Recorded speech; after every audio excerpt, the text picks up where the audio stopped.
Okay. Simo, you ready? This isn't going to hurt. This won't hurt much, Simo, but it's coming right. But just a little bit about Simo before I transfer. Simo moved to Cyprus after a career in the British Royal Air Force.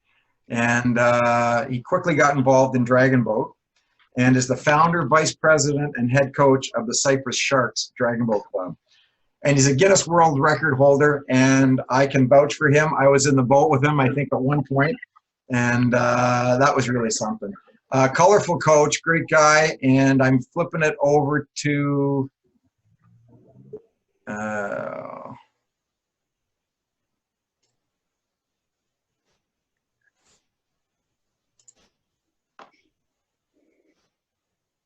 you got it, buddy. Have I got it? Hello, everybody. Welcome from Cyprus. It's good to see everybody. I want to thank Pat, Liz, and Tim for setting up this in the first place. I think it's a great initiative to get everybody around the world talking about Dragon Boat, basically. This is all new to me. I'm not a PowerPoint guru or anything like that. Tried to plan something, then I thought I'll just be me and go through it how I want to go through it. So I do apologise if I go into some Northern English waffle on my way, as my first language is Yorkshire, second language is English. It's not very good. So let me go through this. I'm not that tech savvy, so I've got my guru here to share screens and everything else for me. I'm just going to interrupt really quick because I forgot to say one thing, and that is please mute yourselves so we don't hear you banging around in the background. And I'm going to do the same thing.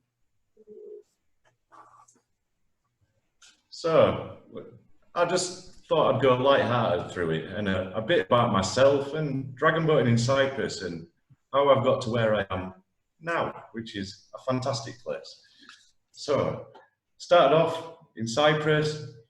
2011 I came here after leaving the British military. I was posted here for 2 years. I enjoyed the weather too much, so I had to come back and stay. My wife out here, Caroline, she mentioned that a friend of hers keeps saying her husband keeps saying, you need to go try Dragon Boat. Never heard of the thing before. This was in 2015. Anyway, I decided I'll go for a training. Went up to Yemasaya Dam, met a lovely bunch of people called the Spartans, got in their boat and paddled hard. It was a shock to the system. Threw up afterwards and got the bug. Anyway, step back a little bit.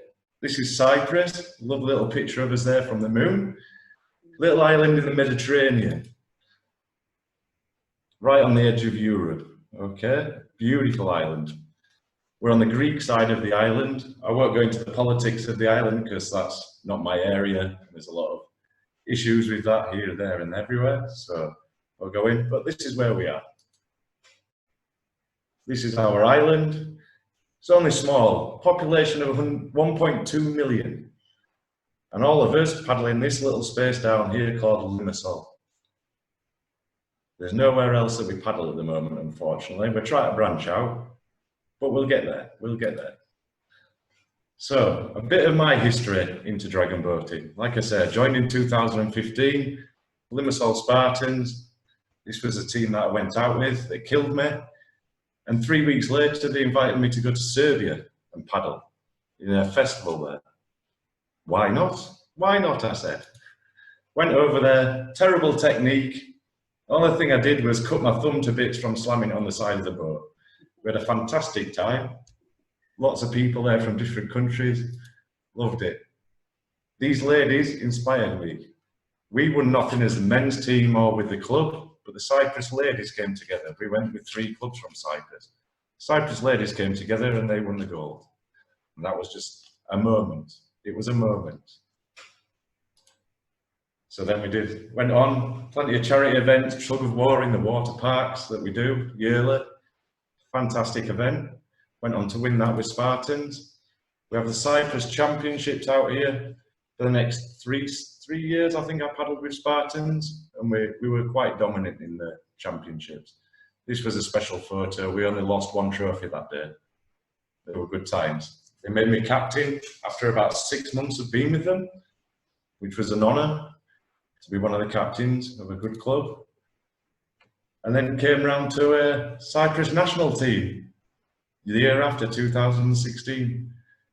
Got asked to be a part of it. Cyprus national team is it's a small group of people. I mean, we only have about 100 active paddlers on the island, or there or thereabouts. Don't quote me on it though. So it's more of a case, we have no funding. So this year when we went, it was a case of who can afford, let's put a team together and go to Rome and race in the European Championships. So we did. I've only been paddling for a year myself. It was an experience. It was an experience. We went there, no expectations at all, just to gain experience more than anything. Training was hard, up our Yemasoya Dam. Technique is slowly improving. Top arm's still terrible there, but hey ho. So off we went to Rome. My great achievement of Rome was here, first heat. We beat Great Britain. Bit of a Judas, being from Britain, paddling for Cyprus, but it was amazing. I believe Tim's son Henry was the helm on the British boat at the time. He wasn't a happy man afterwards, but it was a fantastic experience to go there. 2 weeks of absolute dragon boat heaven for me, and an experience I'll never forget. So then after that experience, carried on with Spartans. 2017, we said, let's do a trip away. Spartans always try to travel abroad once a year. So we went to Spain for the first time. This is when I first met Pat. We only went for the festival, not the camp. We were quite successful in the festival. We came second out of the 11 teams in the festival. I organised this. It was sheer hell, I'm not going to lie. It was sheer hell. You couldn't please anybody. But the outcome of it afterwards,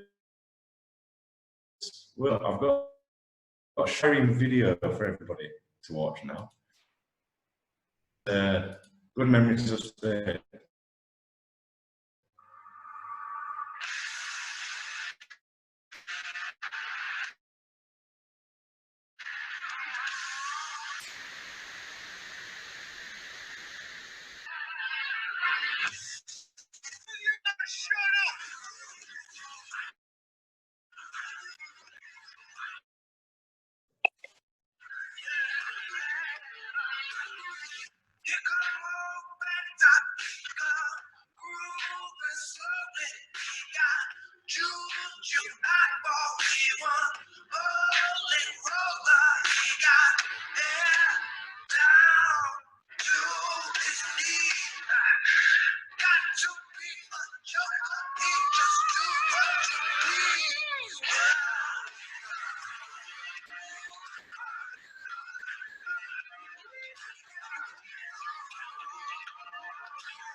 So that was a bit of I was in Spain with the Spartans, my paddling career. And this is where, bear with me 1 second. But if you want to write essays that inspire, apologies for that. Like I say, I'm no tech guru, that's why my wife's here. So, fantastic experience in Spain. We did the festival, and just at the end of that festival, you saw us all grouping together. Because after the festival, we went straight into doing the 24-hour paddling for the Guinness World Record. What an achievement. Still makes me well up now about it. You know, how many times can you say you're in a Guinness World Record book? Some special people that did it that day. Paddling for 24 hours is no easy feat. Hour sessions at a time, walking through the streets at 3 o'clock in the morning in the cold. It was awesome. And to say I organised a team to go there and do it, special moment in my life. Anyway, I'll stop getting blubbery about it. And let's move on to the next bit. So 2018, well, end of 2017, after I got back from Spain, I took my coaching badges. My coach, George Pavlovich from Limassol Spartans, very inspiring guy. Yeah, I think he was born paddling when he came out from his mum, to be honest. He's a kayaker through and through, brought dragon boating to Cyprus, very good coach. Made me see the meaning of what team is, and spurred me on to be a captain and then take my coaching badges. So in 2018, I stepped away from Spartans and started coaching with a club. This coaching time, I had to start thinking, what are my philosophies on coaching? Well, for me, coaching is having fun. If you're not smiling, you're doing it wrong in my eyes. So 30% of dragon boating to me is being social. Having fun. It's not about being on the boat and killing ourselves. 30% of it is coming together in a group and putting smiles on people's faces. It's where we go to get away from it all and just forget about the daily stresses. So, got out doing head coaching and doing corporate events, taking different teams out. We had get out on the sea in Limassol. You can't beat it. I mean, look at how flat that water is. We get groups of, my wife has Slimming World, so we get her members out 2-3 times a year. It's a new experience for people. They don't get to do it, so we like to share it. I mean, our island is beautiful to do it. We have the Emasoya Dam, we have the sea. Picture of my parents, they've even came out. They don't only see me killing myself on videos paddling, I've got them paddling. They love it too. They prefer it over here in the UK, though, I've got to say. They're more fair weather paddlers. So, numerous events that I've been involved with. Last year, the big Limassol Marathon, which is the big sporting event in Cyprus every year, has the most participants. I had the honour of being a volunteer and get the dragon boat to paddle alongside them to give us a bit of exposure. We're doing fantastic things out here for a small island. This is another great achievement of mine. I managed to make a boat levitate. I don't think any other coach in the world can actually give claim to that, but there you go, I have it on photo, the levitating boat. So I'll bring anybody to beat that one. But yeah, some more pictures. This is actually the Slimming World team that I've taken out several times. They try to do an event every year. We do corporate events in the Limassol Marina, which is only 5 years old now, and they compete in this event.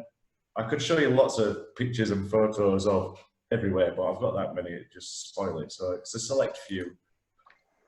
So then 2019, went to Spain to meet Pat properly and Liz, and come on the training camp in Spain. This is my family and our adopted son Doug, which is the older bloke with the less hair on the side. My whole family dragon boat. I'm very lucky that way. My wife is president of my new club. This is my son at the side. He's now away in the forces. He's joined the RAF, following in my footsteps. With Pat's jacket. Yeah, Pat's jacket on, that he's very proud of. He actually left most of his clothes here and he's taken that with him. But he's an awesome little helm, and he's got plans to try and do something within dragon boating in the military. So good luck to him there. You've got my daughter at the front there, proud as punch as always. We'll tell a little story about her. And then we've got Doug. We're known as the Griswolds when we go away.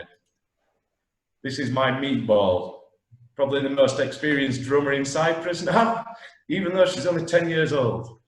She travelled to Spain with us in 2019. She's got a claim to we have to go back every year. With a weight around her neck coming back, because being a 30-kilo drummer, she got to drum on every boat. So I got pretty much a medal for every race. So she was a very happy girl. So she's nicknamed Meatball from when we went to Spain. There's a nice little video on the Heat group page. If you're in the group, if not, join the group. There's a video why she got named Meatball out there. It's fantastic. So anyway, this is another one. Pat and Liz. Another Judas moment from my career. As I paddled for Cyprus against the UK, this was another one, an Intercontinental Cup race. I paddled for the Americas and didn't paddle for Europe. But I was on the right side of the bling, shall we say. But learned a lot there. This is what I'm trying to do as my philosophy as coach, is pick little things up from coaches in different places. I don't like to say I know it all, because I clearly don't. I've only been paddling since 2015. But I've been very lucky, as in paddled with Tim Smith, I paddled with Pat, picked little things up from them. I've been to Georgia, paddled with the ex-Iranian national team coach. I get myself about, and I like to pick things up off coaches, and even the paddlers make good suggestions. So 2019, end of December, finally founded my own club. Our own club, should I say, because it's a family. We found something special. It was only December just gone, and then the pandemic came and hit. We were lucky, just before the pandemic, we got to race. We got to be part of the Cyprus National Championships. We weren't registered as a club, but we were allowed to take part and get a time, just no points for the championship, which is fine. It was great to compete and see where we're at. So we competed in February. After only 2 months of training, with only about 4 or 5 paddlers that had ever paddled before. And we paddled a small boat and a large boat. The large boat, there was a difference in times and which boys we should go around, so we just kind of wrote that race off. Then there was a small boat race, and my 10 mixed crew in that boat, out of 7 boats, came second, which, what an achievement after 2 months of paddling. And then lockdown came and hit us abruptly in April. So most teams went off, lockdown, let's do some Zoom trainings. I tried to get my team into this. A few were in, so we joined other teams doing Zoom training. And it worked a little bit, it didn't work a little bit. So I thought, what else can we do to keep our team motivated during this long lockdown, seeing as though we're not on the water? So I'll give you some examples of what we did. No better way of doing it. So we started off as, how can I get everybody involved at home? So I'd seen a video another team had done about passing a toilet roll around. So we thought, we'll do a sharks one. So why not? So here you go. Motivation, bring the team together. It's not all about paddling all the time.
So that was hard to organise, as most people can probably imagine.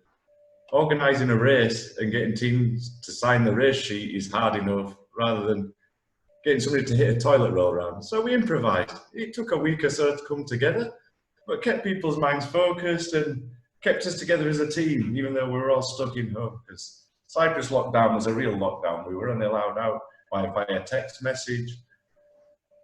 It was hard times. It was hard times. But luckily, we've had very low cases here. So lockdown has been relaxed here. So we are back paddling. Hopefully, we'll be going to the sea soon. I've got one more video that I want to show you as well on the lockdown process. It was a very popular view on Facebook. So I thought I'd share it with you all. This is our crazy member culprit. I said, let's do some stupid videos. If you check out our Facebook page, there's plenty of them on there. But this one seems to have gone global. There's like 9,000 views on it. So just to keep people motivated and out doing things.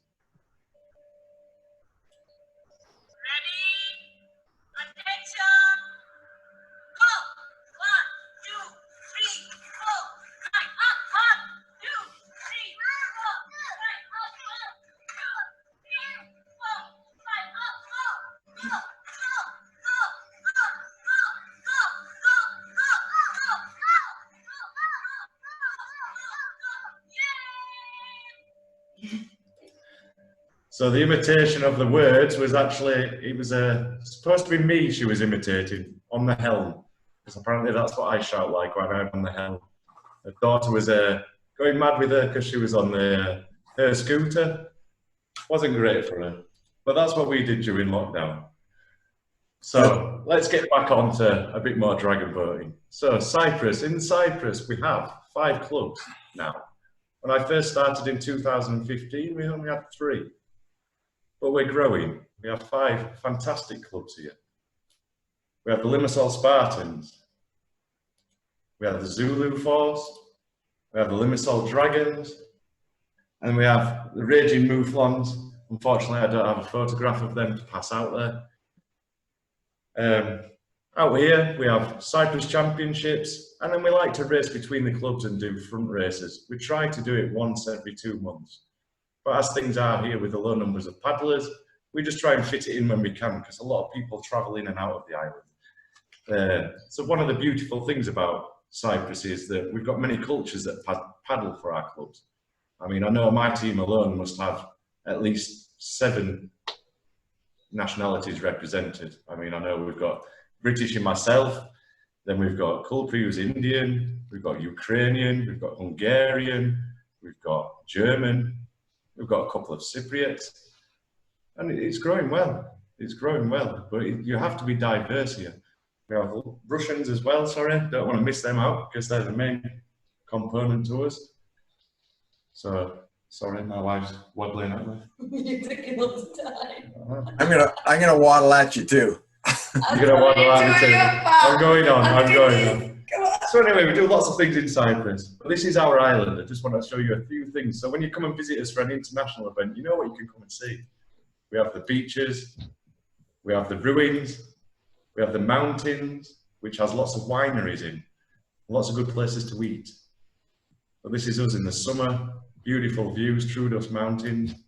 You can ski up there in the summer, in the winter, sorry, and then you can pop down to the beach and you can jump for a swim.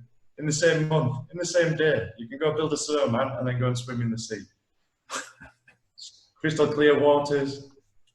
It's a paradise island, and we're only small. These are most of my own pictures that I've taken myself. We never go hungry in Cyprus, and it's sunny most of the time, unless it's what we call Suvla time. It's a bit like a rotisserie. So that's the only time we get cloud on Cyprus. But yeah, this is just a little brief bit about Dragon Boat and me, Cyprus, and I'll pass it over to Pat now because I can't waffle on anymore, I don't think. But I'd love to see you all come out here. You're welcome to paddle with any club. Just come for a holiday. It'd be fantastic. So anyway, Simo, I wish everybody well.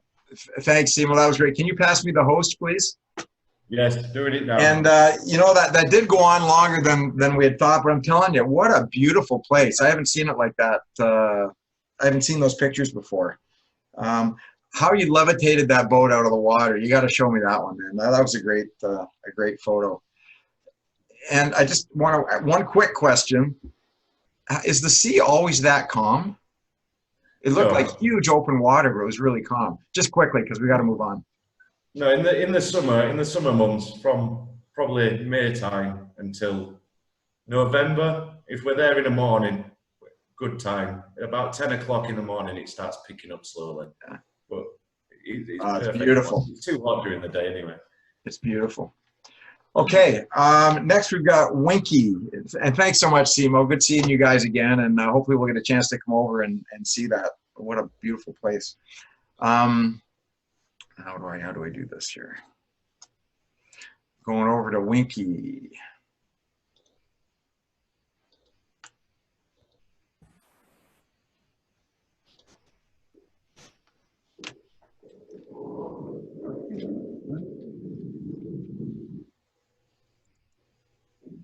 All right. Am I on now?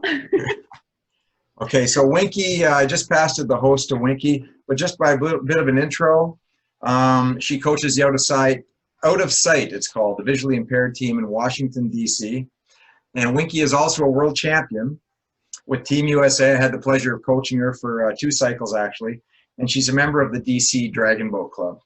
So Winkie's going to give us just a little overview of what's going on in D.C. I guess you're the host now, Winkie, so away you go. Okay. Well, everyone, welcome aboard. I'm not in DC, I'm actually at the beach, but it's been quite a distressing time for everyone, I know. We're all kind of virtual at this point. I started with the club back in 2006, and we just diversified enormously, just adding a blind team, or a limited sight, as they like to be called. And we go out, they only get like one day out or 1 hour out on the water a week. So it's been quite difficult to keep them on task a lot of times. We have a lot of aged people because blindness seems to hit people who become older, and we have some youth, but we blend a lot of different various bodies in our boat, and it changes every year. We've lost some and gained more, and it just keeps fluxing, especially in the DC area, because we have a transient area. People don't usually stay long, especially with the administration changing every 4 years or more or less. I enjoy coaching these folks because they're just such an inspiration. It takes their transportation is most difficult in an urban area. If they stay close to the area, but we don't have the opportunity of pulling a lot of people from distant spots to come out and paddle with us. They enjoy it. We started in 2010. It was a school teacher. Her name is Maybelle Kagi, who got them together. She had hosted a camp with the Lions Club for many years, and her son was working with the DC Washington Dragon Boat Festival, and he suggested that she bring a team out. So she brought them out, and she chose our club to train them. So it was a great festival time, just getting 20 people who don't know one another, or don't know anything about dragon boating, much less being blind and can't see you, out on the water. We did some land training with them and brought them out. The difficult part is probably loading the boat and unloading the boat, especially with the different infirmities. I've got people who are on dialysis, are diabetic, and so we have to watch them very, very carefully. And of course, with the COVID, they really are fearful of coming out, and DC is kind of locked down as far as any dragon boat experience. and I can't really get them out individually on, say, OC1s or on paddle boards without probably risking my own life trying to get them out there. But I trust some of them, but not all of them have the confidence of water. So we have to keep them in all summer and any time have to have a PFD on. We just don't allow them out. We do off the water training at a pool in the wintertime. We don't have the lovely weather of Cyprus, and I'm ready to go. But we're just saying that we take them to local pool, the Y, and I started them with a lot of physical training off season at the Y. We go through physical fitness tests, and then we put them in the water and on the side of the pool, and they paddle. Gives them the feel of the water, and it also gives me the opportunity to be able to adjust their paddles in such a way that they can grab the water and feel the stroke. We've been doing a lot of the technique training that Pat introduced. I always pick out a lot of my coach camp experiences and bring them back to the team and do the technique training, like the setup or the 1, 2, 3 and stroke positions. But they've come a long way, and even they've participated in mostly local races, like we go to Richmond or maybe Baltimore. We were hoping to get into the Pennsylvania group, but we haven't been able to because transportation costs really eat up a lot of their budget. Winkie, can I ask you a question on the coaching part of it? Uh-huh. What do you, how quickly do they pick it up? Because they can't see, they're relying on other senses. How quickly do they pick up timing? Is it they pick it up quicker than somebody that's sighted, or not as quick? Or what kind of challenges do you hear from them? They rely a lot on their hearing, and it's difficult. I even have one guy that has a hearing or a couple of them that have hearing problems. So I have to use a headset with a lot of volume. And we have a drummer, well, Maybelle Kagi. She was a music teacher, and she did our drumming. So she initialized a lot of their tuning into that drum beat for their entry. That's how they basically paddle, is by the sounds.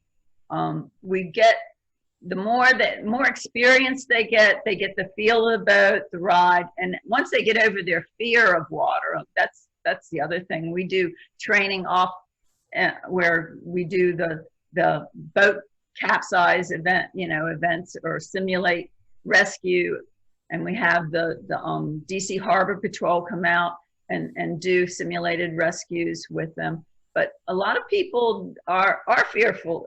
These people haven't been on a team. Most of them, they have been secluded or isolated, other than their family or close-knit relatives who give them the opportunity to experience lifelong events.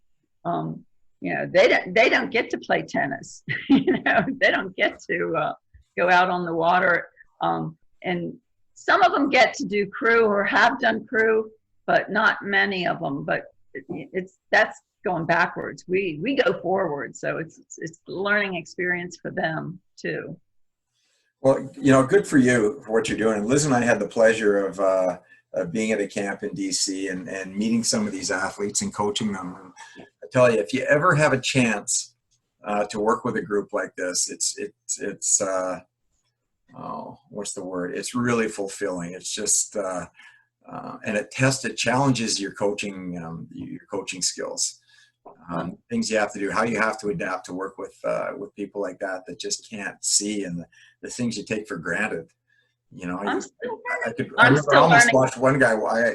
I think you asked me to escort somebody down the dock. I said, sure.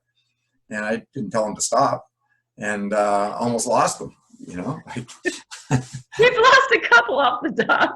We tried to walk three down the dock, and one walked off the side, you know, on a turn.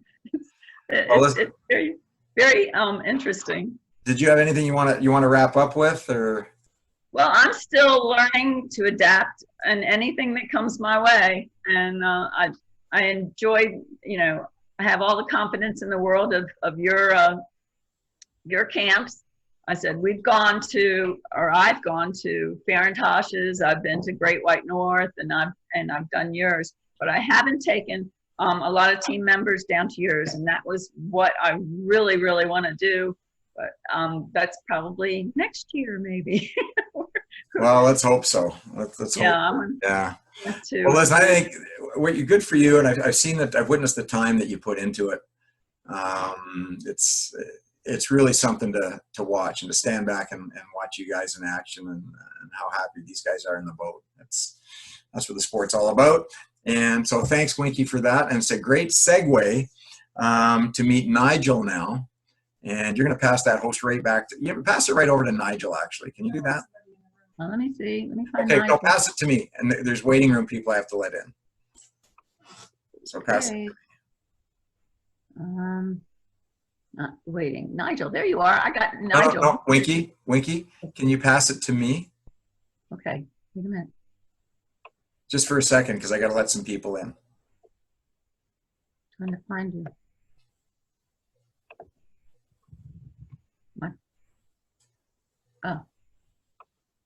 Oh, it just went out. Huh? I'm out. What do you mean you're out? Wait a minute. On another page. Sorry.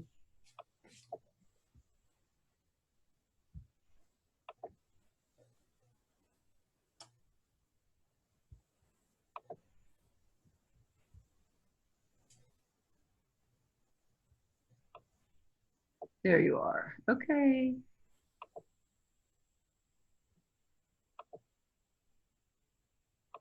Oh, it's more. Sorry. Make host. Got to use some more. This is new to me. Okay, so can you make me the host there? I did, I think. You're the host?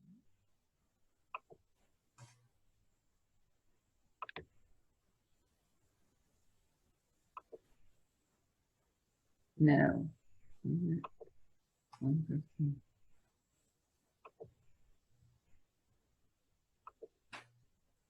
Yes. Sorry. You're doing great, Winkie. Well, Okay, so I got to let in a couple of people here. Try to teach OSD to use Zoom. Okay, thanks, Winkie. And now I'm going to slide this over to Nigel. And let's see here.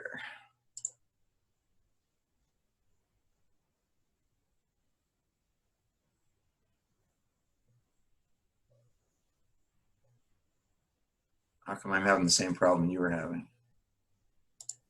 Make host.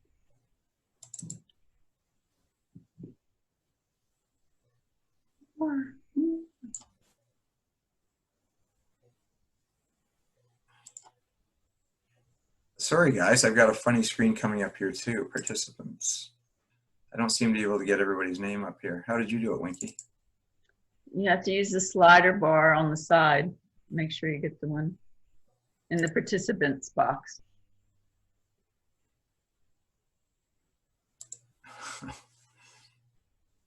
This is not good.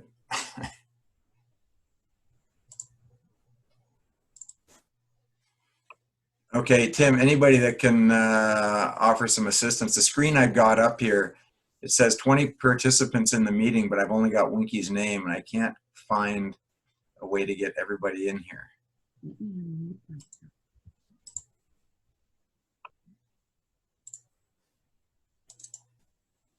It doesn't bring up, I can't get it to bring up all the participants. When you click on the where it says participants part, it pops up on the right hand side. Pardon me? And then there's a little slider bar on the right hand side. It's grey. Just pick it up and pull it down, and you should get the whole list of the 22 people. I don't have a slide bar on the side. I've got a little square that says 22 participants in the meeting. It's got Winkie's, like to search for Winkie kind of. Oh, here we go. All right. Very business-like. All right, coming up. Mondrall, mute yourself. Okay. Okay, Nigel, sorry about this. There we go. Okay, Nigel, you are now the host, but before you start, just a little bit about Nigel. He's a true pioneer and advocate developing the Para-Dragons division internationally, as I mentioned, with the International Dragon Boat Federation. Nigel is the chair of the International Dragon Boat Federation Para-Athletes Commission. He's a former athlete, paddler with Great Britain, and currently with the Hurricanes Dragon Boat Club in England. Nigel is also the founder of the Purple Warriors in the UK and established the different strokes in Sydney, Australia. So he is a pioneer. He's the one that's really pushing this para-dragon thing to the forefront with the IDBF. So without further ado, Nigel, it's all you.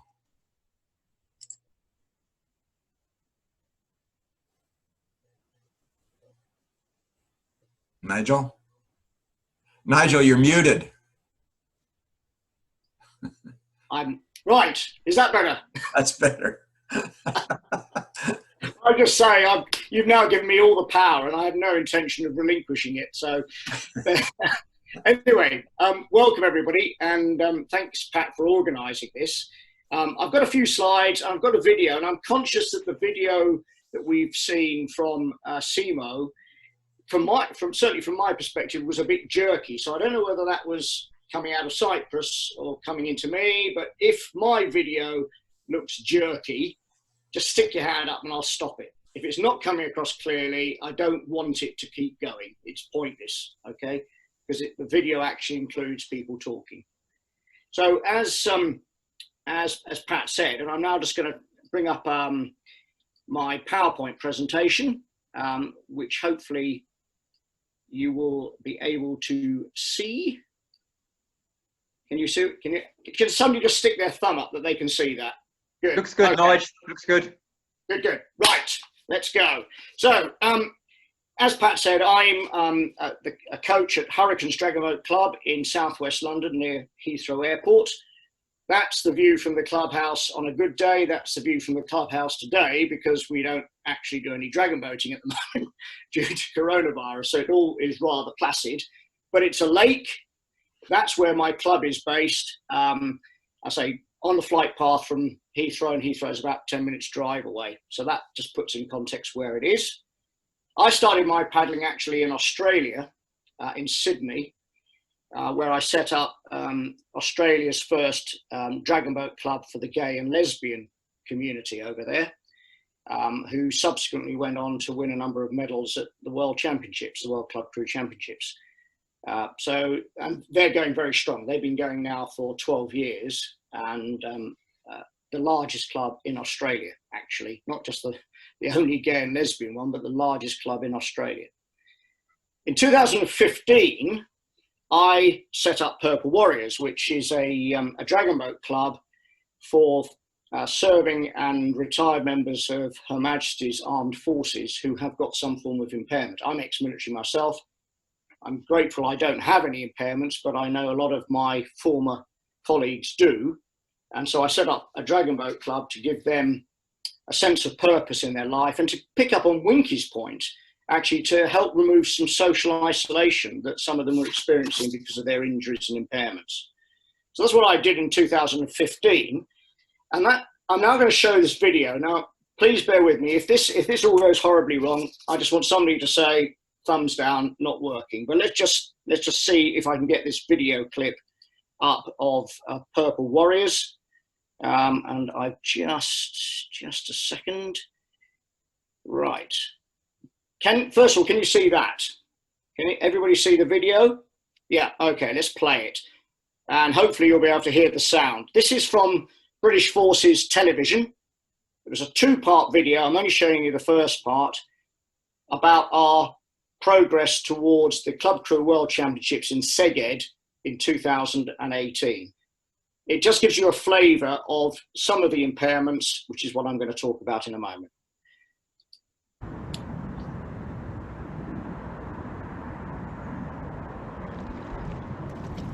So last time that we get in the boat before we get to Szeged. Szeged will be racing. Can everybody hear that? We got audio. Was there supposed to be video? No, audio and video. Can you not see the video? I can't. No. Okay. Right. Okay. So why can't we?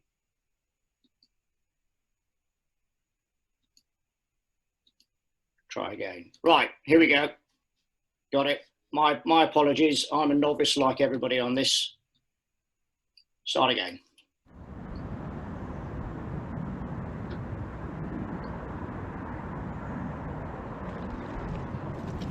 So last time that we get in the boat before we get to Szeged. Szeged will be racing the best club teams in the world. I don't give a monkeys about those teams. Our race is with us together as one in our boat. Because we're a family. We do this together as one. We're unbreakable. We have more passion than any team I've ever had the privilege to be with. I believe in you. Who are we? Warriors! Who are we? Warriors! Who are we? Warriors! Okay, line up, guys. In 2015, two men had a vision to build a dragon boat crew of wounded, injured and sick servicemen and women. A sporting endeavour that would bring back the military team spirit, the camaraderie and the banter. Today, they leave for Szeged in Hungary to compete against crews from all over the world. You are unbeatable. I'm a better person for the dragon boating. I put all my aggression and everything that I feel into that paddle. And when I smash that water, every single time, there's a bit of me going with it. The bad side of me. Why do I dragon boat? It kind of happened by accident. The actual physical side's hard for me, but as a person and my spirit afterwards, I never feel so good. I just love it so much. And when you're in that boat, actually, it's the only time. The pain's not screaming in my head when I'm busy racing down a 200-metre course. It's the only time. And I think that's just the passion coming out. When I come out of that boat, doesn't matter whether I walk out the boat, crawl off the boat, I've always got a big smile on my face. Every single time.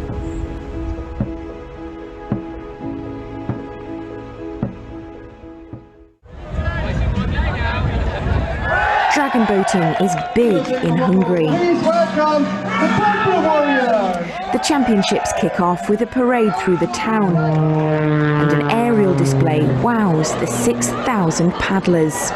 And before the Warriors race, an ancient Chinese tradition must be honoured.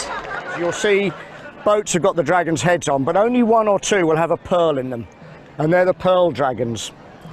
And the pearl is a symbol of power, of strength, of resilience. Each paddler receives a pearl for representing their country and must wear it throughout the event. Tash! Tash McClay is a seasoned purple warrior. She suffered a trauma to her lower legs while serving in Iraq, which then triggered a severe nerve disease. For my hips down, I'm in constant excruciating pain, even though I'm on drugs that are 80 times more potent than morphine. And if you didn't have dragon boating in your life, it sounds funny because it's just a sport, but it's not just a sport, is it? It's not. Not when it comes to Purple Warriors. We are like truly a family, and without dragon boating, I just don't know. My life would be so different. I suffer from a mental disease called post-traumatic stress disorder. And if you'd asked me 2 years ago, would I be doing dragon boating and sitting in Hungary at the World Cup Club Crew Championships, I would have told you you were off your head. I was in a bad place at that time. So I was. A really bad place, really dark place. I don't like talking about it. Without this sport, without this family I've got with me, without my own family, I wouldn't have been here. Okay, so did that video come across okay? Yeah? Okay, cool, good. So that was Purple Warriors, and I had to compete, Purple Warriors had to compete at the Club Crew World Championships with unimpaired crews, and it demonstrably wasn't fair. The problem we had was that we had a mix of age groups and impairments that meant we were up against 20-year-olds who were physically fit, and we certainly weren't. So I struggled with that, and I decided that we had to actually do something about it. And I spoke to Mike Thomas, who's the president of the IDBF, and said, here's my problem. And he basically said, you sort it. So I was elected to be the chairman of the IDBF's Para Athletes Commission, and the rest, so they say, is a bit of history. We set out in the IDBF Para Athletes Commission to work out a way in which we could increase the participation of people in the sport, and that became our vision. How could we get more than the usual bunch of folk paddling? How can we get anybody to paddle, regardless of how old they were, regardless of their gender, regardless of their impairment? How can we get them to paddle? That's our vision, to give opportunities for those people. And our strategy was to create an environment that would encourage people to compete against each other. We knew that all around the world, there are clubs like Winkie's that look after a particular impairment. I've raced against clubs like Winkie's, and they are seriously good.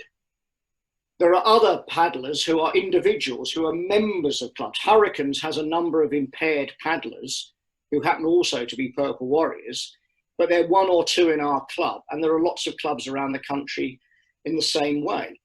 So we thought, how can we bring these people together to give them opportunities to race, and perhaps just to train, to get them out of their houses, come along and join a very social group like Dragon Boaters always are.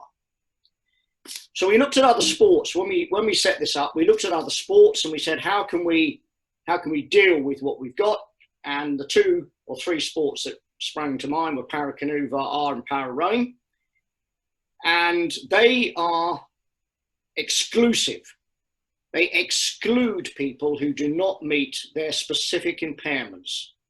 So para canoe and VAR only have 3 types of impairment, and that's the only 3 categories. If you don't have one of those impairments, you can't race para canoe or VAR in a competition. Para rowing has slightly more, but it's still pretty exclusive. They're elitist. They're elitist in the sense that they only attract the youngest and best. So the 60-year-old tends not to get a look in. They're gender specific. They paddle as male or female paddlers against other male or female paddlers. And we wanted none of that. We wanted a mix, get everybody in it together. Any impairment, any age, any gender. And of course, we have to use that term a bit more advisedly these days, but that's where it was. We recognize that there are 3 things that are going to affect a paddler's performance. First and foremost for us as para-dragons, impairment. What is wrong with you? But age and gender were also important.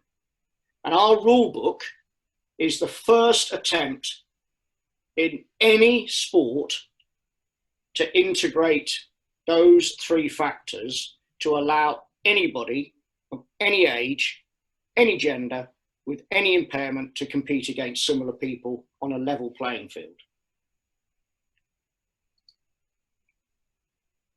When we looked at impairments to start this process, we recognised again that these were going to be sport-specific impairments. If you are blind, you will struggle to play tennis, but it doesn't stop you paddling seriously fast. If you're blind, you'll struggle perhaps to play football. It doesn't stop you paddling seriously fast. If you've lost a lower limb, you might struggle to swim, but it doesn't stop you paddling seriously fast. So impairments, and forgive the spelling mistake there in sport specific, but in Paradragons, we said we've got to look at dragon boating as opposed to sport generally. And we know from all the studies that some 45 to 48% of your contribution to paddling power comes from your arms and shoulders, a similar amount from the core of your body, and only up to about 7% from your legs. It's still an important amount, as all coaches know, but it's only about 7%. But we also know that the amount of power you can deliver can be affected by other things like sensory or intellectual impairments or PTSD, other psychological impairments. So we came up with a points-based system. And the points-based system it's fully implemented, and it takes three criteria: the impairment, age, and gender, which I've spoken about. And we started with the impairment, and the baseline person is a young man, unimpaired, and he would score 20 points. Don't worry why we chose 20 for the moment, but we said 20 is an unimpaired, healthy young man. 0 means you can contribute nothing to the forward momentum of the boat when you're in it. So you're probably a tetraplegic. And somewhere in between on that scale lies most impairments that we've certainly been able to think of, with varying degrees of impairment affecting your ability to deliver power to the boat. So that's the starting point, a score of between 0 and 20 for your impairment. Then we looked at age and we said, well, the young man who's 20, between 20 and 30 or so, whatever, he's probably at the peak of his physical performance. These are generalizations. I know all around the world there are going to be exceptions that prove my rule. But generally, people of the age of young men between 20 and 35, somewhere around there, are at the peak of their physical performance. Below 20, they're still developing. Over 40, performance starts to tail. So we decided that we would recognize these age issues by adjusting the score. So whatever you scored on your impairment would be adjusted according to your age.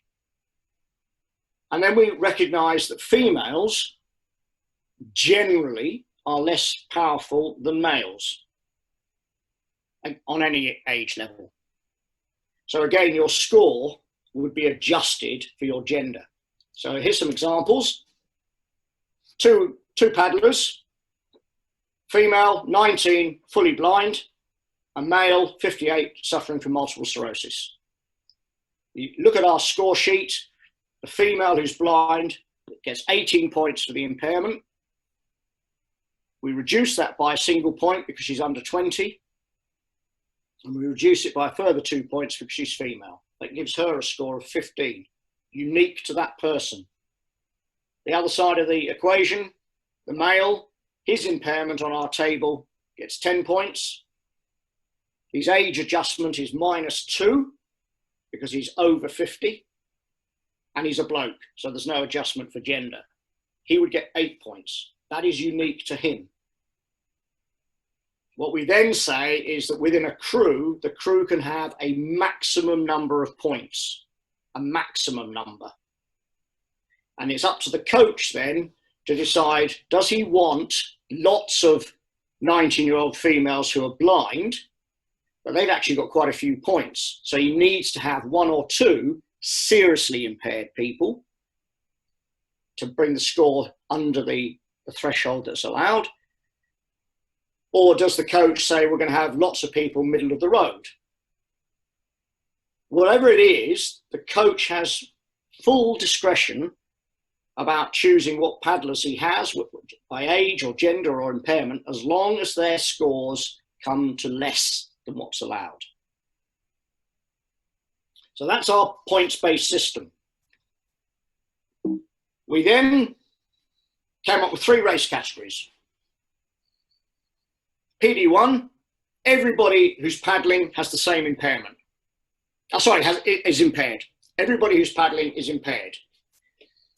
PD2, which at the moment is the most popular category, allows unimpaired people to be in the same boat up to a maximum number.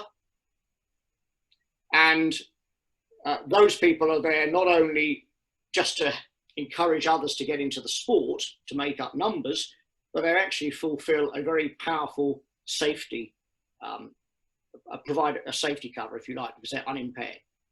And then PD3 would be Winkie's team. All paddlers have a similar impairment. So you could have a blind crew. You could have everybody who's lost a lower limb could paddle against each other. We've not seen any PD3 racing yet, but PD2 certainly is the most popular at the moment.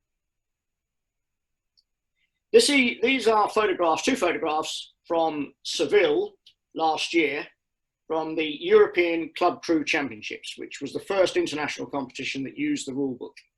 The photograph on the right shows a small boat where 4 of the 5 impaired paddlers needed seat adaptations in order to paddle. Each of them needed something slightly different, which is why I took the photograph. The one on the left is the one I love. After every race, all of the para crews formed the old tunnel of paddles for their opponents. And the crew at the top of the ramp here are actually all intellectually impaired from a special school in Seville. But down the bottom of the ramp, you can see people who actually sat in the boat on that photograph on the right.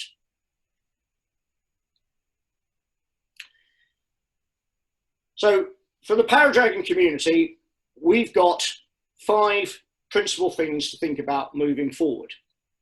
And all of you lot can help me with some of these, particularly the first one, promoting the Paradragon concept. We're going to, and thanks particularly to Canada, we're going to get a website up and running. Sorry, United States, I beg your pardon, it was the United States. Going to get a website up and running for Paradragons, where we can share ideas and information. We're going to open up some social media channels in due course, but we need people like you who are listening into this and going, you know what, why not? Why can't we encourage people who are missing a limb, missing an eyeball, lost part of their mind somewhere? Doesn't matter. Let's get them into a boat and give them an opportunity to race against others. Give them something to look forward to. You people are as important as my Para Athletes Commission. In fact, you're more important because you're the people who will actually do the hard yards. We want to promote competition. European Club Crew Championships last year was the first international event that used the rule book and proved that it works.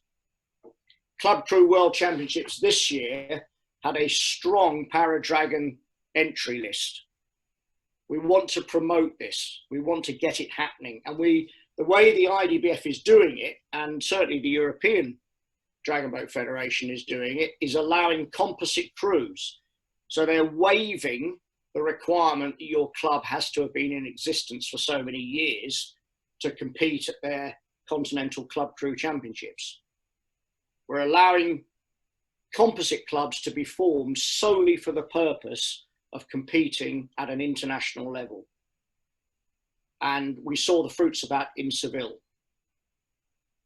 We want to refine the rule book. The rule book has got a lot of information in it, but it's not perfect. It took 10 years before Para Canoe really started freezing the content of their rule book.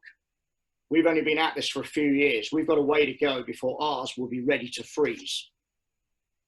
We want to share good practice around the dragon boating community globally. How can we learn from each other? And we can facilitate that at the Para Athletes Commission, but we don't have the answers to everything. We need everybody to help everybody else. And finally, the IDBF's Olympic dream requires a Paralympic element if it's ever to succeed.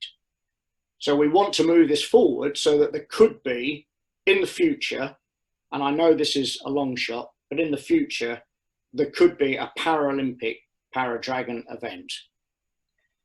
That is, I've rushed through that, conscious of the time. I'm very happy to take any quick questions, but that's my short bit on Para-Dragons and where we're at. Nigel, that's, I had no idea. And Liz is on the commission, the IDBF commission with you. For that video, I don't remember ever seeing that video. Thanks for what you're doing and what your team is doing for Dragon Boat and frankly, just for society. I mean, it's, it was so inspiring. My God, we think we've been through some battles, but I don't know what I think it's worth it. We're running late. Leila has a presentation that she's going to do, and definitely don't want to rush her through it. But I think maybe it is appropriate if somebody has a couple of questions. Maybe we can do 2 or 3 questions for Nigel. If anybody has one, just jump in there. First come, first serve. I have a question. Can you hear me? I can hear you, Michael. Yep. Okay. Yep. My question is modifications to the boat. Are you free to do whatever you need to do, or do those have to be approved, like in a race situation? Okay. Very good question, and the answer is yes and no. Okay. You're free to do whatever you want. We are not mandating how an adaptation should be constructed or introduced to a boat. That is entirely up to the clubs and the paddlers, because we know that every individual has specific needs. Some people need no adaptations at all, some need a lot. So yes, your people would be free to do whatever they want, but no, you can't just turn up and use it. It needs to be looked at by my people at the race site and say, that is safe to race with. Okay. So what happened, for example, in Seville, very good example, though that boat with 4 adaptations in, they brought me evidence that they had done a capsize drill with the impaired paddlers in the boat before they came to Seville. So we were able to look at that, look at the adaptations and say, yeah, yay, verily, this is okay. And we're happy that they can race with that. That's without any real engineering assessment. That was just a subjective assessment. But we did that. We mandated for everybody out of interest, we mandated buoyancy aids for every Para-Dragon, despite the heat of Seville. No one capsized, thankfully, but we did take that extra precaution, and we had a safety boat behind each of the crews for the 10 mans, because they, as you know, that can be a little bit tippy. So we had a safety boat running behind each of the craft, but it worked fine. We got time for one more question. Anybody has one? Nigel, what kind of modifications in marshalling were required to load boats? Well, that's a good question, Liz. That exercised us a little bit. So what we ended up doing was we allowed extra time. The race officials were brilliant. In fact, all the athletes were brilliant. They were really tolerant of what needed to be done. But the Para-Dragons were marshalled a little bit earlier because it took them time to go through marshalling and then down to the boat. and get in the boat. It takes time to load and unload a paraboat. So we had spare boats being used. We had extra time allowed. And all the classifications, they weren't done at marshalling. The classifications were done before race day started. So my officials and I sat down and went through each of the paddlers. We selected a few for actual assessments. We went through all the other medical certificates and we allocated scores. So the scoring had all been done. They just went through on the nod on the scores, and it just took time to get them through marshalling. Did you have a separate area, or did they marshal in with the rest of the athletes? It was very important to them and very important to the other athletes that they were seen to be part of the dragon boating community. So we marshalled them in exactly the same way as we marshalled everybody else. Excellent. Thank you. Great presentation, Nigel. Well done, Nigel. I was making some notes as you were speaking. We're going to move on real quick here. I was impressed with how well coached was the Purple Warriors. Is that your crew? Yeah. They fit, strong, and they were paddling really well. Like, I mean, they would be a contender against some pretty good crews. They look good. They look strong.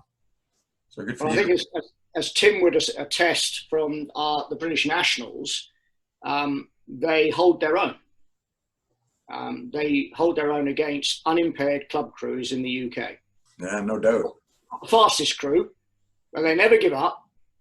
Yeah. They never give up, and they hold their own. Am I right, Tim? Just give me a thumbs up, mate. Just give me a bit of, you know. You're absolutely right. And what the Purple Warriors have is a very strong, resilient bunch of people. The spirit in that team is one of the best and the strongest I've seen anywhere. So if you're talking about mental resilience, they have it in absolute spades. Absolutely brilliant, Nigel. Thank you. Thanks, Pat. Congratulations. And Nigel, can you pass the host directly over to Leila so that I don't mess it up? Yes. Right. Now, this is, here we go. Let's see if we can do this. We had this problem earlier, didn't we? Because I've now lost the host button. This was not how we did it in, here we go, in the rehearsal. There we go. Leila, you have the power. You have the conch. Okay, Leila. Good. Leila, before you start, apparently there's some people in the waiting room. Since you're the host, can you let them in? Do you know how to do that? No. Okay, just real quickly. Waiting room? Leila, go to participants. Yes, I am in.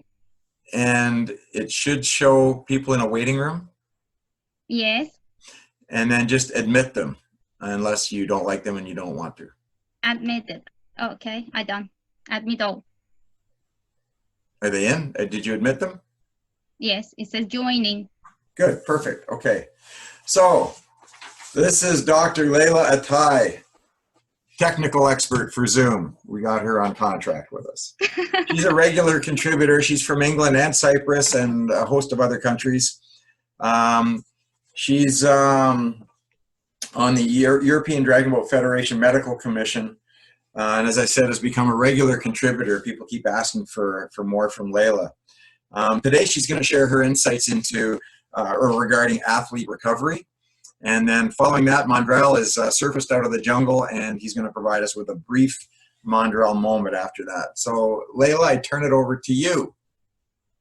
Thank you very much. So I'll go straight to my presentation to save time. Just sharing the screen. So I hope you're seeing my PowerPoint now.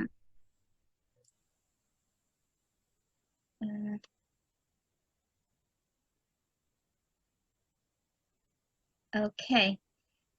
So today I want to talk about a sport-related injury and recovery in athletes with disabilities. So before talking about injuries and recovery in para athletes, I think it's necessary to get a picture how they recognize and classify to take a part in a competitions. Para-athlete sports classification rule describe who meet the minimum disability criteria to be eligible to compete as a disabled, to guarantee the impairment impacts performance in certain sport, and it's really a sport you know, for different for each specific sport. So medical consideration for athletes with disability is very important, because the disabled athlete has more underlying problem, can lead to sport-related injury that we talk about each sort of disability, which possible sport-related injuries in the next slides. So medical consideration for wheelchair athletes. So athletes on a wheelchair normally suffer by spinal cord injuries, which can result to many secondary injuries, such as the most important one is called autonomic dysreflexia, which is a sudden onset of excessive high blood pressure and require the immediate attention. Thermoregulations dysfunctions. Generally, as a natural mechanism, thermoregulation is a process that allows your body to maintain its core internal temperature. Athletes with spinal cord injuries might have some dysfunctions in these mechanisms, and that's why you need to have a regular skin monitoring, especially when they want to enter to the event. Pressure sore, or you might know it as a bed sore. So sitting long time in a wheelchair can result to pressure sore. Neurogenetic bladder is actually a condition that that person has a lack bladder control, which well is as a result of the nerve problems, and can result in urinary tract infections. Premature osteoporosis, is happen as a result of decreased muscles use and demineralization. So when you are in a wheelchair, you can't use all your muscles sometimes, and can lead to such a problem. Peripheral nerve entrapments, which again might happen due to increased use and pressure over soft tissue during the acute activities. Medical consideration for athletes with cerebral palsy. Well, this sort of disability largely affected by spasticity, with which can lead to different musculoskeletal injuries, such as knee injuries. So and also people suffer by this sort of disability might have ankle and foot deformities, which can affect on their performance.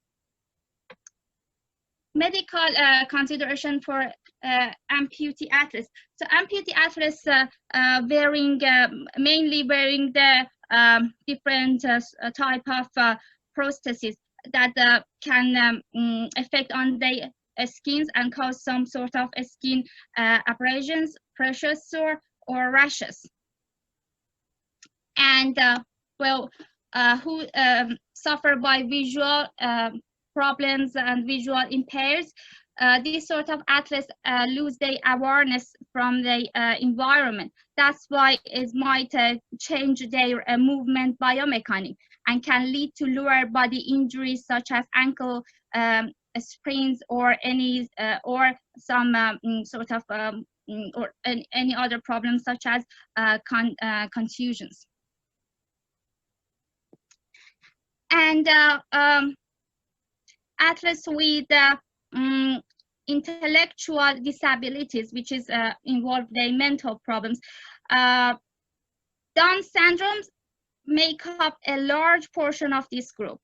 So the Down syndrome's athletes have several comorbid disorders that affect their health and ability to participate in athletic events. So these sort of problems, such as vision deficiency, heart disease, effect on their performance and their health, and that might cause any sport related injuries. So we have to be very careful as a coach or someone involved with these disabled athletes. Therefore, if you are a coach or if you are physiotherapists deal with para athletes, you need to make sure have a deep knowledge about your athletes and the sport that you deal with. You need to focus on the athlete's strength point to make it stronger rather than focusing to improving their weakness, because athletes with a disability actually have some visible weakness, but it's different with non-disabled, or you can improve the non-disabled weak points, but you can't improve you can't do it for disabled. So that's why it's better you don't waste your time on it and more focus on a strength point for disabled athletes. And also you always have to look for what can compensate the situations. For example, if you have the athletes with knee injuries, it's better you focus to improve the muscles around it, and in that in this way you can cover the problems, cover the actual knee injuries. Implement effective recovery strategies, and remember, designing the recovery sessions and cross training should be combined with closely monitoring workload and fatigue to help plan training based on how the athletes copes physically. So recovery between workouts is actually a kind of it's very general for both disabled and able athletes. So I talked about the last episodes, but I'm whizzing through it again because of the time available. So as I said, we have before in my last episode, we have 5 general recovery strategies. One of them is active recovery, that you're doing some light cardio, such as cycling, such as walking, running, swimming, etc. And stretching indirectly help you to recover. Is not actual way of the recovering. What the stretching doing is increasing your range of motion. That's why you decrease the possible muscle soreness, and well, it would be helpful for your recovery because your body would more flexible. Wearing the compressions garment is kind of clothes, it's very tight clothes that help your muscle fiber get closer to each other and reduce the possible inflammations. Massage is increasing the blood circulations to the areas that you do the massaging in that, and helps the body to get rid of any metabolic waste as a result of acute exercise. And the best one in my idea, well, actually the science supported too, is hydrotherapy. We have 3 different sorts of hydrotherapy: cold water immersions, hot water immersions, and contrast water therapy, which you're switching between hot and cold. So you have to be very careful about the temperature. For the cold water, the water should be between 10 to 15 centigrade. Hot water should be not more than 38 degrees. And the contrast water ratio is you have to follow the 1:1. So whatever time you are in the hot water, you have to be in the cold water. So recovery nutrition is very dependent on the nature of the exercise, because not all exercise both will deplete muscle glycogen store or causing dehydration. And for recovery diet, actually you have to be very careful because it may end up for you to gain weight, especially if you are in the process to losing weight, because in some sport, not our sport, in some sport weight is very important. However, in dragon boating, as tiny as you are, you more help for your teammate. But anyway, to avoid gaining weight, you need to have a good plan. You need to reduce your main meal and leave the extra calories to snacks after the exercise as a recovery snack. So you have to keep into your total calorie intake. You shouldn't have to exceed of the total calorie you need to take. So, and recovery diet should consider both refueling and rehydrations. Refueling again depend on the exercise intensity and amount of the glycogens needed for the activity and the recovery time between each sessions. So the recovery time is very important. So you have to know when is your next session, or if you are in between of two races, how much times you have between two races, and then manage your refueling process. We also should know 5% of glycogen intake would store per each hour. Therefore, it may take a day of carbohydrate-rich intake to fully restore. So, for example, exercise, if your exercise taking about 8 to 12 hours, the athlete needs around 1 to 1.2 grams per kilograms per hour's carbohydrate intake from the foods, or even drink as soon as you finish your exercise. Rehydrations.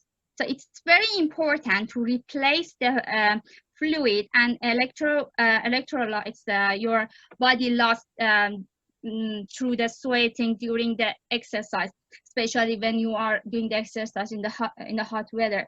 So it's required to consume fluid volume around 125 to 150% of the fluid lost by the exercise boat.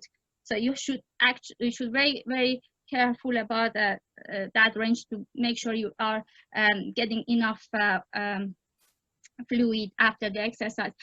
So this rehydration can be achieved by choosing sodium-contained fluid, such as milk, sport drinks, or even some food that contain the electrolytes, such as bread, cheese, cereal, yogurt. You have to be very careful about how to rehydrate yourself, because especially if you suffer by blood pressure, don't get lots of salt in your body. You always have to consider your physical situation and do it carefully. So thank you very much for your attention.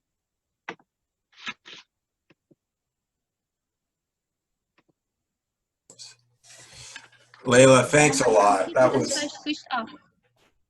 Sorry, was there more?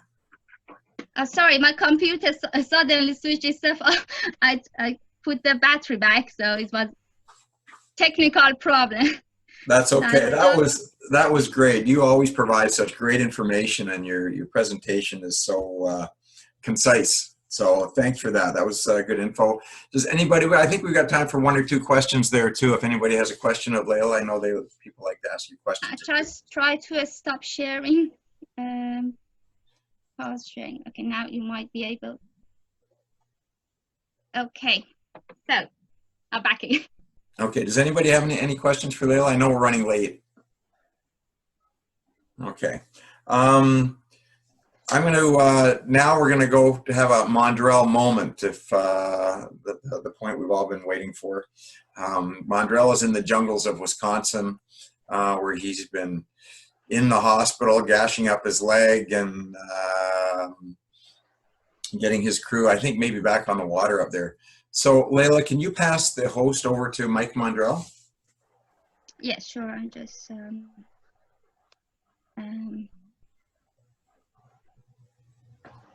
more.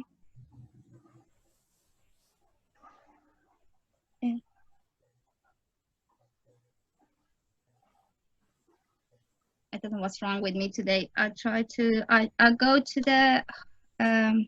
Participants. Yeah, I'm going to. Ah, that's why. Okay. Yeah, done. Mondrall, you there? I'm there. You got me? You're the host. I don't see you.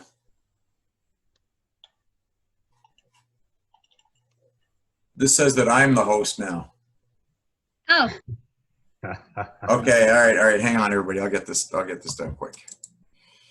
Okay. Maybe. Well, I don't know.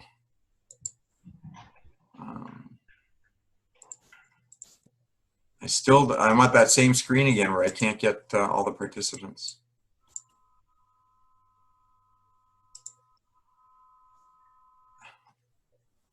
Sorry, some problem with my laptop today. I try to do it again because it's so I go to your name and I think you've already made me the host by mistake. Can you help me?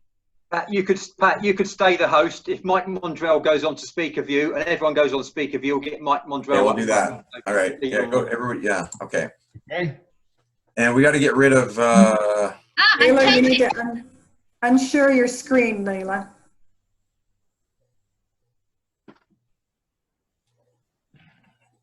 Okay. No, not yet. Leila's still got her screen up there. Okay.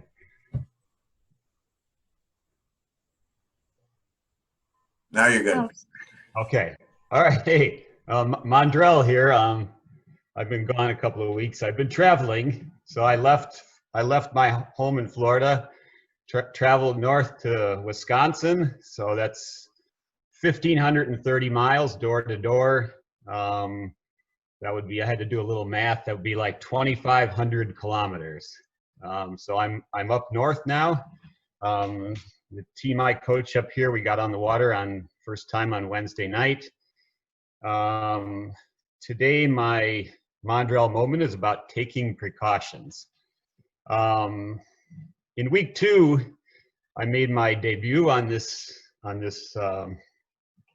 Zoom, and I was in my yard in Florida, and I took you through a little circuit course that I made.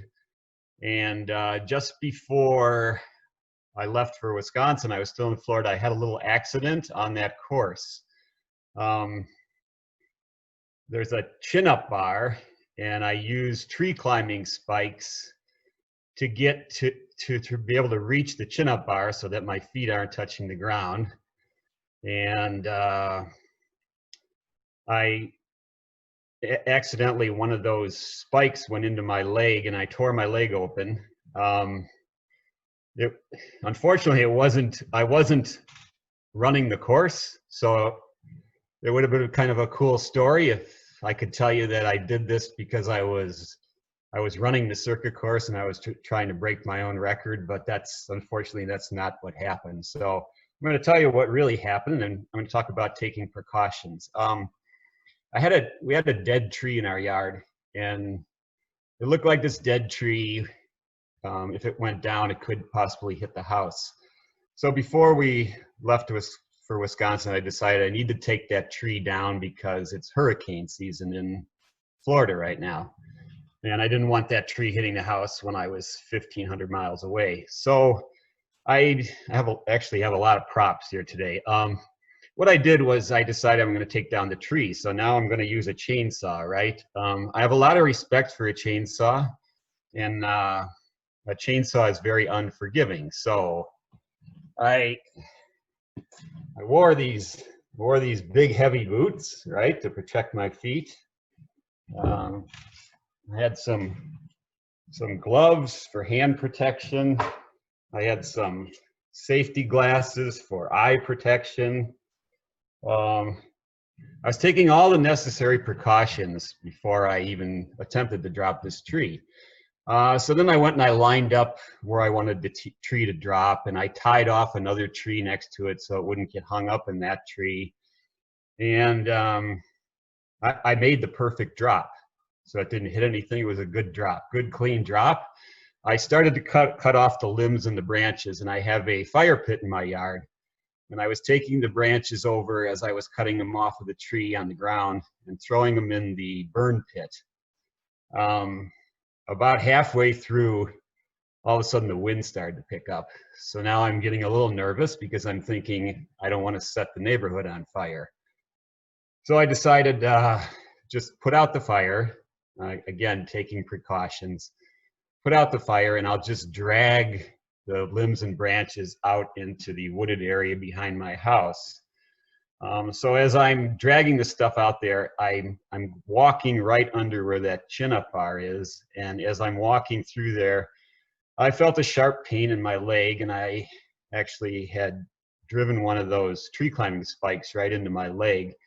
And then my natural reaction was to get my leg out of there because I felt pain. And when I moved, the spike was in my leg and it just ripped my leg open. So a woman across the street from me is a wound care nurse. I called her, she came over and looked at it. She said, you need stitches. So I didn't want to go to the hospital because that's where all the people with COVID-19 hang out. I didn't want to take the chance of getting COVID just because I had a cut in my leg. So I went to urgent care instead. So I get to urgent care, and of course, when I get to urgent care, there's a woman in there who looks horribly sick and she's coughing. So I tried to avoid COVID, but who knows. Anyhow, I got 14 stitches in my leg, and I was, good to go. So then we headed north, and so now I'm up north. I had the stitches taken out yesterday. Everything looks good, so I'm back. So the connection here today to dragon boating is that taking precautions. So I took all the precautions I could before I dropped that tree, and yet still something happened to me. Sometimes things just happen. So in dragon boating, you probably have a safety plan. When your boat goes out for a practice, everybody has a PFD. You probably have a cell phone in the boat. You're taking precautions, which is good. You can never be too safe. Teams that are on the water now, you probably also have COVID-19 precautions in place for your team, so that's good too. It doesn't mean that nothing can happen. You can go out for a dragon boat practice, you can trip over something walking back to your car after practice and break your ankle. So we're not always completely safe. But I think the more precautions we take, the less likely we are of having a problem, or we'll stay safe that way. So taking precautions is the right way to go, and things just happen. I left my motivational board in Florida, but I do have a dry erase board. So today's motivational board is,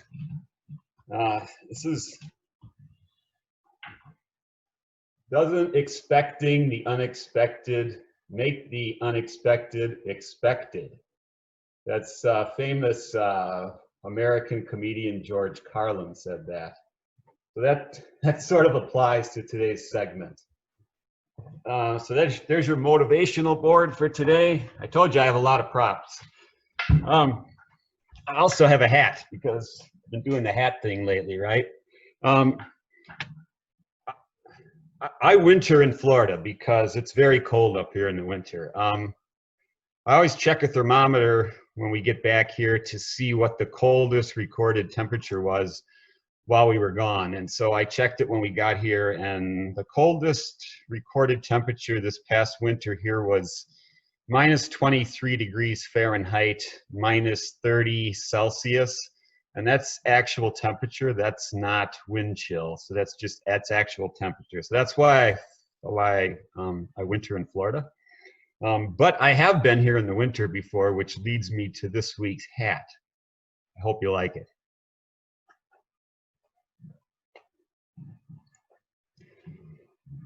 So with this hat, anybody can winter up here, right? That'll keep you warm, huh? That's about it today. That's the Mondrall moment. It's good to be back. I'm going to send it back to Pat. Thank you. Pat, you're muted. Yeah, I know. Well done. That was a good Mondrall moment. Glad to see you're up in Wisconsin and you're safe, and I hope Karen's looking after you.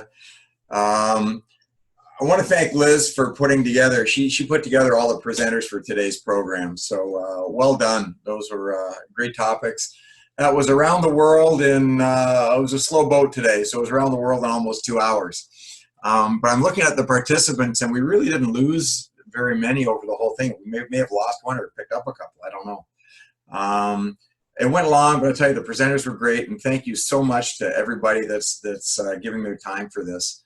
You know, from Cyprus to the U.S. to England and Nigel and all that. I think we're all growing as a result of this. I absolutely love it. Anyway, without further ado, that's enough for me. I'm a coach. I'm not a media guy, so I'm going to pass this over to Tim, and Tim can talk to you about whatever he wants to talk to you about in terms of what's coming up next week. Tim? Okay, hello everybody. Just quick short shot for me. Paddle World number 10 next week is going to be Friday. It's going to be the 3rd of July. Join us if you can. You know the times. It's going to be 11 o'clock in Florida, 4 o'clock in the UK, 6 o'clock in Cyprus, and all points in between. Next week, we're going east and west. We're going far east to Jammu and Kashmir, northern India, Srinagar, in fact.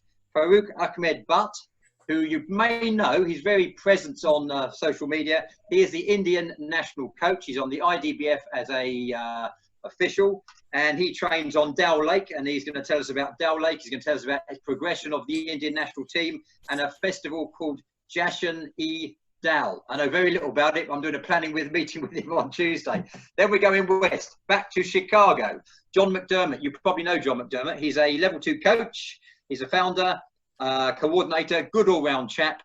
But apart from all the great work he's doing in Chicago, he's also the chief engineer and architect behind the COVID-19 re-entry guidance. It's currently on its 3rd version, so he's going to give us an update on where we are regarding that, and hopefully the rest of us around the world can learn from the great work that the people are doing in the US. And then we're going to talk to Henry Smith. Henry Smith is my son, but he's also a level 3 coach, and he's a dragon boat helm. He's now doing canoe polo at university. What he's going to talk about is the transition from being a dragon boat, being my son and his father's son, to being a young adult, and what dragon boating has taught him as he progresses into young adulthood. An interesting take on things, because we tend to have lots of people doing dragon boating when they're young, but we tend to lose them a little bit when they go off and branch off on their own. That's it. That's all from me. Join us next week. Leave it with you, Pat. Thank you, and I'll see you all either online or next week at 11, 4, 6, whenever you can join us. Thank you very much. Cheers. Thanks, guys. Thanks, Tim. Mike Haslam, I see you in the background. Good seeing you again, buddy. Everybody stay safe, take care, and we'll see you next time. And you'll see the recordings on Heat International Facebook and Heat International YouTube and Gross Paddling Happiness. Take care.